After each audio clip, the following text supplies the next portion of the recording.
The rescue fantasy is a hell of a drug. It feels good to believe a hero is coming because as long as you're waiting, you don't have to be doing. But if you're looking for the sign, this is it.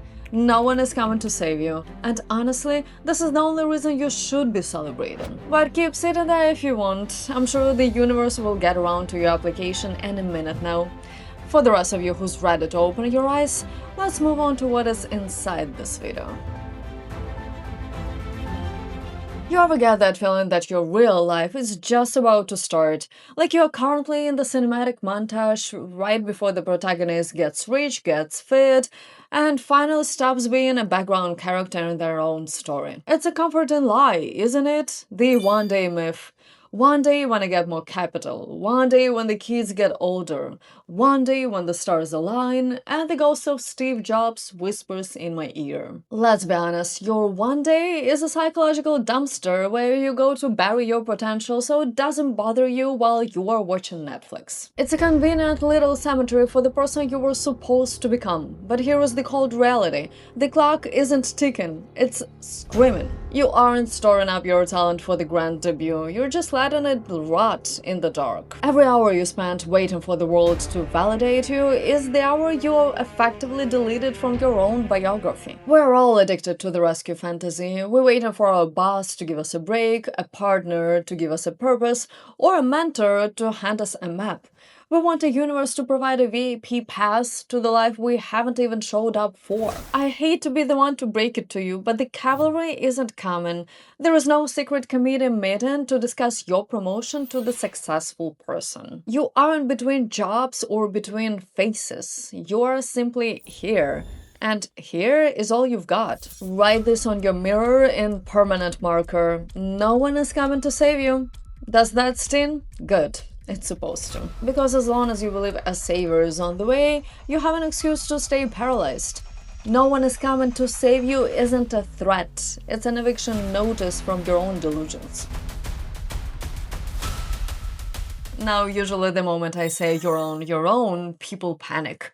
They look around for an adult, forgetting that they are the adult. Why? Because you've been house trained. You spend your life as a professional subject, convinced that you aren't allowed to move unless someone in a suit or a silk robe gives you a nod of approval. You convince yourself you're seeking a mentor. You treat expert guidance like it's a prerequisite for a basic movement. But let's be honest, you aren't looking for a teacher, you're looking for a human shield. You want a guru or a boss to stand between you and the crushing weight of your own choices. Searching for a guide is just a highbrow way to avoid accountability. If you have a mentor, you have someone to blame when the plan fails. You are trying to outsource the existential dread of being the final authority in your life because you are terrified of the silence that follows a mistake. The people you spend your nights idolizing on LinkedIn or YouTube didn't have a map.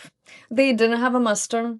They just had a higher tolerance for being wrong than you do. They realized that waiting for a nod of approval is just a polite way of dying in obscurity. The moment you accept that the cavalry isn't coming is the moment you realize you don't need the permit to exist. As long as you're waiting for an authoritative figure to validate your path, you're choosing to be a subordinate. Stop asking for directions from people who are just as overwhelmed by reality as you are. There is no secret ritual, no knighthood, and no one is going to hand you a certificate of readiness. You've been standing in the hallway asking for a reservation to a room that was never locked. You weren't waiting for a key, you were waiting for someone to tell you it was okay to turn the handle. I know exactly what's happening in your head right now. You're reaching for your story. You're about to explain that I don't understand your specific brand of trauma, or your upbringing, or the one person who systematically dismantled your potential. And you're right. You're absolutely right. It wasn't your fault. You were genuinely wronged, overlooked, or left without the tools you needed. Congratulations, you win the Most Damaged award. Here is your trophy.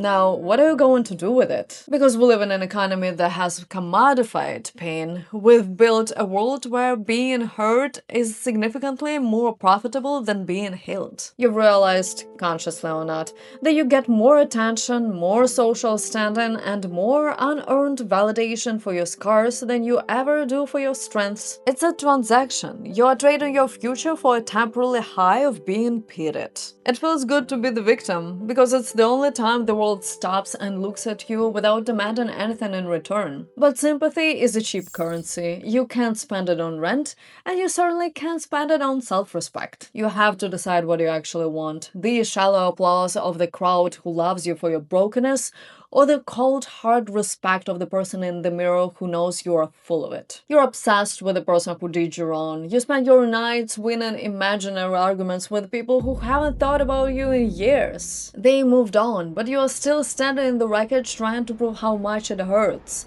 Being right about the person who ruined your life won't help you build a new one.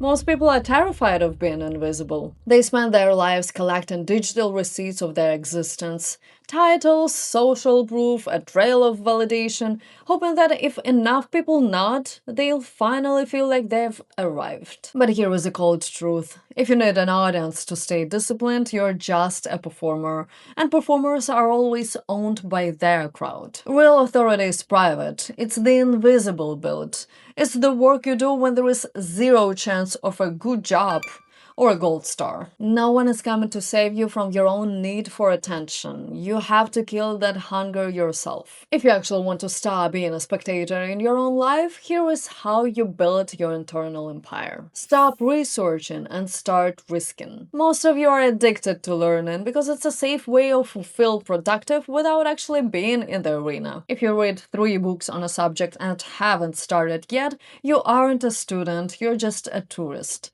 Close the tab and go fail at something. Keep promises to yourself. Pick one thing today, one small, unremarkable task, and do it because you say you would. Not for the before and after photo, and not for the status update. Do it so that for the first time in your life, your words to yourself actually meant something.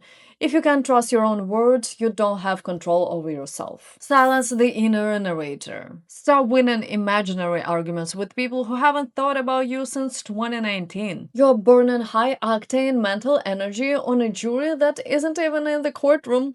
Your story is just a script you are too afraid to put down. Stop announcing and start building. Stop posting your grind and describing your healing. Success is a lot more intimidating when it's quiet. When you stop talking about it, you're forced to actually be it. When you kill the rescue fantasy and stop using your story as a hall pass, the unknown stops being a threat. You don't need a guarantee of what's coming next, because you've already met the person who has to face it. The rescue party isn't coming, it was never even formed.